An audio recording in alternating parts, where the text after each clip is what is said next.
High বন্ধুরা, আপনারা কেমন আছেন? আমরা সবাই ভালো আছি। আজ লক্ষ্মী পুজোর ভোগের খিচুড়ি রেডি করব। প্রথমে একটু মুগের ডালটাকে ভেজে নিচ্ছি, হালকা একটু ভেজে নেব মুগের ডালটা। এদিকে টুসু আদাটা রেডি করছে, ভোগেতে আদা একটু ছেঁচে দেবো স্টপারে। তারপরে ডালটাকে ভালো করে ধুয়ে নিচ্ছি, মুগের ডালটা ভেজে ভালো করে ধুয়ে নিচ্ছি, 2-3 বার একটু ধুয়ে নেবো, নোংরা থাকে। তারপরে জল দিয়ে ওইটাকে একটু সেদ্ধ করে নেব।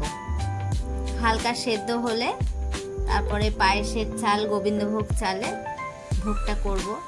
অনেকে আতপ চালের করে, কিন্তু আমি গোবিন্দভোগ চালেরই ভোগ দিই মাকে। গোবিন্দভোগ চালটা ধুয়ে নিলাম 2-3 বার, নিয়ে তারপরে একটু ডালটা সিদ্ধ হলে চালটা দিয়ে দেবো। চাল ডাল দুটো একসাথে সিদ্ধ হবে। এবার একটু জল দিয়ে তলাটা একটু ভালো করে নাড়া দিতে হবে, নাহলে ধরে যেতে পারে।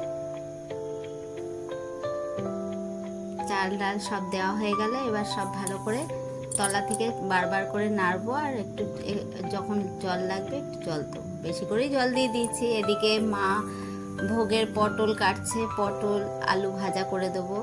আমি 2টো গোটা কাঁচা লঙ্কা দিয়ে দিয়েছি, আপনারা হয়তো দেখতে পাচ্ছেন। গোটা কাঁচা লঙ্কা দিয়েছি, আমি বেটে দিতে পারি না, টুসু ঝালটা খায় না, গোটা দিয়ে দিয়েছি। ওটাকে ভালো করে নাড়াচাড়া করছি যাতে তলাটা না লেগে যায়।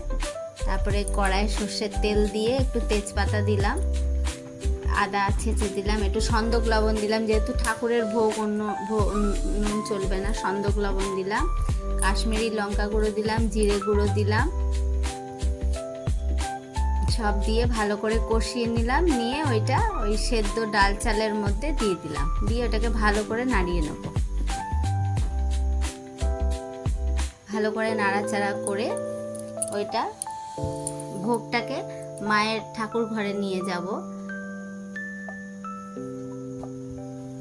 সামান্য একটু মিষ্টি দিলাম, ঠাকুরের ভোগ তো একটু হালকা মিষ্টি দিয়ে দিলাম একটু, দিয়ে ঠাকুর ঘরে নিয়ে যাচ্ছি। নিয়ে গিয়ে ওইটা সাইড করে রেখে দেবো ভোগটাকে। যখন ভোগ তুলবো মায়ের থালাতে, তখন আমি ওটাকে ধরবো। এখন এটা ঢাকা দিয়ে রেখে দেবো, ঠান্ডা করতে দেবো। ভোগ রেডি হয়ে গেছে আমার। এইবার পটল ভাজবো আর আলু ভাজবো। পটল আলু ভাজা করে নেবো, ভোগেরই গোল গোল করে আলু কেটেছি, একটু মোটা মোটা করে মায়ের ভোগে দেবো। পটল ভাজা, আলু ভাজা, অনেক কিছুই হয়েছে। ফুলকপি আলুর রসা করেছি, চাটনি করেছি। পটল ভাজাটা রেডি হয়ে গেল, এবার আলু ভাজা ছাড়বো।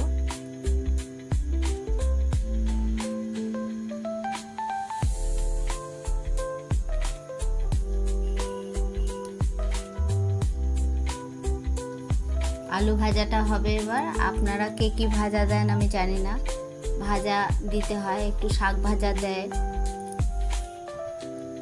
একটু শাক ভাজা, একটু বেগুন ভাজা দেয়।